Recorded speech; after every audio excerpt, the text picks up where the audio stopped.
Yo, aujourd'hui on va voir comment faire un rendu 3D comme celui-ci là, comme ce petit Astérix. Ok, commençons. Étape 1, avoir Maya. Étape 2, ouvrir Maya. Étape 3, on arrête avec les étapes. Ensuite, vous ouvrez la scène de votre modèle 3D que vous voulez. Vous arrivez ici, face à votre petit modèle que vous avez fait. Un petit modèle que j'ai fait en live. Hein. N'hésitez pas à venir sur Twitch si vous voulez voir des petits trucs comme ça. Donc, première chose à s'assurer pour faire un rendu dans Maya, c'est déjà, de base, d'avoir Arnold. Si vous n'avez pas Arnold, c'est bizarre. Première chose, pour un rendu sur Arnold, les shaders. Et oui, prenons ce cube comme exemple. Hop, vous avez ce petit cube. De base, il apparaît avec un Lambert. Les Lambert, c'est de la merde. Donc, ça dégage. Pour avoir un bon rendu sur Maya, c'est avoir le bon shader. Pour avoir le bon shader, vous faites clic droit, Assign New Material, le petit classique, et là vous allez dans Arnold.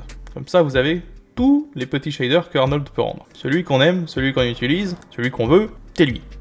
L'AI standard surface. Hop, et là, vous faites comme d'hab.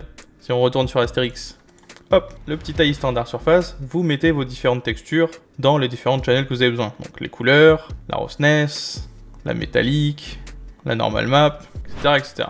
Une fois que vous avez fait ça, que tout il est good, vous avez vos petites textures faites préalablement dans un petit logiciel que vous souhaitez. Moi perso, j'avais fait mes textures dans le petit Substance Painter 2024. Hop. Pour ceux qui ont Substance Painter, vous ouvrez votre petit modèle 3D. Vous, regardez pas mes UV, ils sont automatiques. Ensuite, une fois que vous avez fait vos textures, petite info pour ceux qui ont Substance, quand vous faites un petit export des textures, vous pouvez choisir AI Standard Surface dans les tout premiers. Et donc vous aurez les différentes textures déjà faites pour ce shader. La petite info cadeau, ça fait zizir, tout le monde il est content. On retourne sur Maya. Donc, le petit rendu 3D. Comment c'est qu'on le fait? Il y a le petit bouton qui est là, tout là-haut. Si jamais vous n'avez pas ce bouton là, il est peut-être caché comme ça. Ou sinon, vous pouvez tout simplement aller cliquer sur Arnold, puis Render. Voilà le petit render IPR qui s'ouvre et qui montre ce que vous voyez dans la scène. Bon, là, c'est noir. Et là, on se dit que c'est pas ça. Eh ben, c'est pas ça que... en fait, t'as pas de lumière. Donc, tu vas rien voir. Tu peux couper le rendu. Sinon, ça va bouffer tes perfs pour rien. Tu mets le petit écran de côté en attendant. Tu retournes sur ta scène. Déjà, il faut une caméra. Moi, je m'embête pas. Hop, View, Create Camera from this view. Je crois, il y a un truc comme ça, là. Ouais, voilà. Hop. Après, une fois que tu as créé ta caméra, tu appuies sur espace, clic droit, tu retournes sur ta perspective. Tu dézoomes, tu as ta petite cam qui a déjà l'angle que tu avais choisi. Attention, si vous voulez grossir la caméra, jamais la scale comme ça. Ça va tout scale, ça va faire des trucs chelous. Agreux, on n'aime pas. Ce qu'il faut, c'est grossir tout simplement le petit locator scale. Voilà. C'est fait pour ça, utilisez-le. Le truc que j'aime bien pour faire un petit rendu sur un objet, c'est mettre caméra and aim. Tu rajoutes ton petit aim. Hop, le aim tu le mets sur ton petit Astérix. Comme ça, quand tu voudras bouger ta caméra, waouh, elle regardera toujours le petit Astérix main. Pour s'amuser à placer sa caméra, bam, tu cliques sur le petit double view. Tu vas dans panel, perspective 1. Voilà, la nouvelle perspective que tu as créée. Ici, tu peux cliquer sur ces petits boutons là. Paf, et paf, comme ça. Ensuite, de base, j'aime pas trop l'effet fisheye, donc on va mettre ça à 90. D'où le fait de reculer la caméra pour que ça rentre bien. Pour changer le rendu, vous appuyez sur ce petit bouton qui est juste ici. Bam! Render Settings. Vous arrivez dans cette petite fenêtre magique. Ne vous inquiétez pas, vous n'avez pas la même chose que moi, c'est tout à fait normal ce main. De base, c'est en EXR, c'est super bien pour faire de la post-prod de fou malade. Bon, pour le petit tuto, on va pas se faire chier, on va juste faire ça en PNG. Voilà. Le titre ici, c'est le nom qu'aura votre fichier. Genre Astérix Star le rendu de malade. Bam. Astérix Star le rendu de malade.png. Ici, vous touchez pas. Ici, on vous expliquera un jour. Ici, là, ça sert à faire un rendu d'une seule image. En gros, pour l'instant, c'était sur une seule image. Si vous voulez faire une séquence d'images pour faire une séquence d'animation, je vous invite à choisir le name.hashtag.extension. Et pas l'inverse. Sinon, ça va être la merde pour la plupart des logiciels. Ça, c'est trop bien. En gros, qu'est-ce que ça fait? Ça met le nom, ça met le chiffre de la frame, et après ça met le .png. Si tu fais l'inverse, c'est le caca. Ça permet au logiciel de lire les séquences d'images beaucoup plus facilement. Pouvoir les importer un peu partout. Voilà. Donc là, on a juste besoin d'une image. Si tu descends ici, tu as du coup les caméras qui peuvent être rendues. Tu peux tout simplement avoir ça directement qui est déjà fait, avec toutes les caméras de ta scène. Normalement, tu as perspective 1, perspective 0. Moi, je l'avais déjà supprimé et tout. Tu peux cliquer sur la petite poubelle pour supprimer tout simplement les caméras dont tu n'as pas besoin. Ensuite, ici, c'est tout simplement la résolution de l'image. Donc le format classique que vous connaissez tous, l'HD 1080, 1920 par 1080p. Si vous voulez du plus grand, hop, 256 sur 144. Hop, du 2K ou du 4K, je sais plus ce que c'est, mais c'est un des deux formats. Ou par exemple, moi je veux un carré en 2K. Et là, bam. Ouais, j'avais appuyé sur le mauvais bouton, ouais. Et du coup, ici, c'est pour voir le vrai format. My bad. Si vous voulez pas voir le petit effet transparent là tout autour de la scène. Parce que parfois, on est super zoomé et on n'a pas envie de voir, par exemple, parfois on est comme ça, et on a envie de prévisualiser sans voir autour, quoi, sans voir la main, etc. Donc vous cliquez sur la caméra que vous souhaitez. Vous allez dans Display, Option, et là vous avez le petit gate. Bam! Vous mettez ça sur noir. Opacité, ça dégage.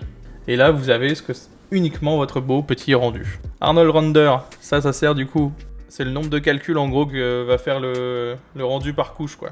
Ça, c'est à vous de tester tout ça. Ensuite, ce qui nous intéresse, le rendu. Il vous faut du coup des lights faits pour Arnold. Pour avoir des lumières compatibles avec Arnold, rien de plus simple. Vous allez dans Arnold, vous allez dans Light, et boum, vous avez toutes les lights que Arnold il aime bien. Il aime bien, c'est sympatoche, quoi. Vous prenez donc une petite area light, classique, bam, bam, et là vous vous dites, je fais un rendu pour voir à quoi ça ressemble, ouin, je ne vois rien. Et c'est normal, tout va bien. En fait, petit truc à cocher, à bien faire attention, dans l'area light, ici, dans les Tribute Editor, vous pouvez voir un petit normalize. Et voilà, il suffit juste de le décocher. Comme ça, boum, ça prendra bien en compte le scale de la lumière. Vous faites un petit éclairage des familles. Pour faire un petit éclairage des familles, qu'est-ce qu'il faut? Il faut des lumières. Il vous faut des area light et un petit skydome. Et là, vous vous dites, mais pourquoi moi, je n'ai pas envie d'avoir un skydome? Oui, tu veux faire un rendu studio, c'est bien. Mais, même si tu fais un rendu studio, c'est bien d'avoir quand même un skydome. Pourquoi? Et parce que parfois, il y a certaines pièces qui sont en métal, qui ont des réflexions. Ou même du plastique avec des réflexions. En général, quand il y a des réflexions, il faut avoir un petit skydome. Pourquoi? Pour avoir un petit décor. Et oui, parce que dans le skydome, qu'est-ce qu'on met? On lui met une petite texture en HDRI, image, HDRI, et vous mettez votre petit studio intérieur. Boum. Et là, vous dites, mais pourquoi? Mais c'est assez simple. Le métal ne rend jamais bien s'il n'a pas des réflexions à l'intérieur, tout simplement. Un métal sans bonne réflexion, c'est un métal qui fait très cheap, qui fait plastique, qui fait jouer. Un métal avec des réflexions naturelles, comme un HDRI, ça fait tout de suite, du coup, beaucoup mieux. Après, évidemment, si vous voulez un rendu cartoony, vous pouvez totalement en avoir rien à foutre. Et ça, je comprendrai. Mais vous voyez, on voit en gros le décor, en plus des lights, en plus de l'area light qui arrive par devant, on voit la réflexion du décor dans le casque. Voilà. Ça n'en change pas les règles d'éclairage classique. Si vous voulez avoir votre bonne petite éclairage, vous prenez votre petite light, bam, grosse light, boum, petite rim light en parfait opposé. Je dis ça comme si je l'avais fait parfaitement, mais comprenez. Et une petite light qui est là pour effacer les ombres, beaucoup plus douce. Voilà. Je mettrai peut-être la caméra un peu plus à gauche. Donc, hop, on retourne sur le rendu pour voir ce que ça donne. Il suffit de cliquer sur hop, la caméra tout en haut à gauche et de mettre la bonne caméra. Et donc là, vous verrez ce que voit la caméra. D'où le fait d'avoir le aim qui vous permet du coup de redéplacer la caméra facilement, de vous réapprocher. Si ça lag trop, évidemment, vous pouvez juste couper le rendu et le replacer avec la deuxième caméra. Vous avez votre petit rendu. Il vous suffit juste d'augmenter l'intensité où vous le souhaitez. Si vous ne voulez pas que le décor apparaisse à la caméra. Truc très simple, dans l'attribut editor de la skylight, il suffit juste d'aller dans Visibility, Caméra, et hop, on met ça à 0. Et voilà, vous avez de votre petit rendu sans fond. Attention, dans les paramètres de rendu, dans les commons, petit rappel, le PNG classique vous fera un fond noir et non un fond transparent. Donc si vous voulez un fond transparent sans vous embêter avec un EXR, vous mettez en TIFF, tout simplement. Et vous aurez votre rendu sans aucun fond. Voilà. Donc là, normalement, tout il est prêt pour avoir votre petit rendu le petit rendu de qualitad. Hop, moi je vais rajouter juste un petit sol, parce que j'aime bien les petits sols. Boum. Maintenant que votre rendu y est prêt. Ça, c'est juste pour prévisualiser. Vous avez sûrement vu que vous pouvez sauvegarder vos images, etc. et tout. Mais pour faire un vrai rendu, une fois que vous avez tout paramétré comme il faut, vous pouvez fermer cette petite fenêtre. Ici, vous allez dans les options de Maya, vous mettez en mode rendering, ça va vous rajouter render, voilà. Et là, vous pouvez lancer la frame actuelle.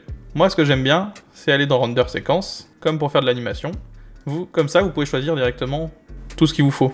Vous mettez sur perspective 1, donc la caméra qu'on a besoin. Vous choisissez le fichier où le rendu va être fait, et vous appuyez sur render séquence. Et là, votre petit PC, il va calculer le rendu.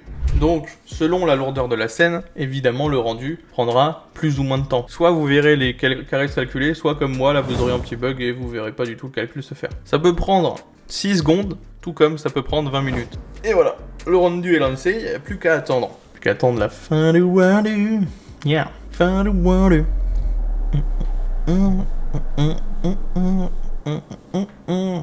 Caméra va surchauffer, ça va encore s'arrêter. Voilà. Sinon ça va vous? Surtout, si vous avez bien aimé la vidéo, n'hésitez pas à mettre un petit j'aime et à vous abonner, ça fait toujours plaisir. Hein? Si jamais vous avez des questions sur le rendu en 3D, sur le rendu 3D en général, vous pouvez tout simplement poser la question dans les commentaires en fait. J'y répondrai aussi. Mais aussi, vous pouvez tout simplement venir dans mon Discord et puis poser les questions là-bas si jamais vous voulez avoir des réponses plus tranquillement avec des images, etc. Voilà. N'hésitez pas aussi à me dire qu'est-ce que vous voudrez peut-être comme autre tuto. Qu'est-ce que vous aimeriez bien voir comme autre tuto en 3D. Comment riguer, comment animer. Si jamais vous vous demandez si votre logiciel il a craché, vous avez juste à regarder en bas à gauche là en fait. La barre bleue continuera d'avancer elle. Même si tout le logiciel ne bouge plus, il y a toujours ce petit indicateur de rendu. Donc, le rendu est fini. Qu'est-ce que c'est qu'il faut faire? Ben rien, c'est bon. Fais ton image. Voilà, tu sais faire un rendu. Tu peux maintenant en profiter de chaque détail de ton rendu. Sur ce, have fun. Maintenant, plus qu'à faire des beaux rendus, les gars. Et voilà, le petit rendu est terminé. Et boum, vous avez votre petit rendu que vous venez de faire.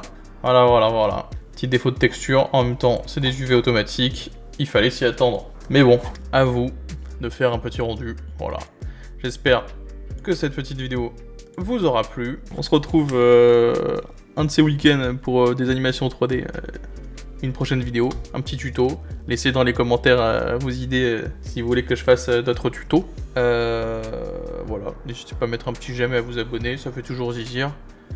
Vous pouvez aussi me voir sur Twitch de temps en temps faire de la 3D ou des montages vidéo. Sur ce, ciao. Ciao, ciao, ciao. Le bye bye, c'est les bye bye. Allez, non. Vraiment, mes outros, faut vraiment que je m'arrête. Hein. Allez, hein. Adios, amigos.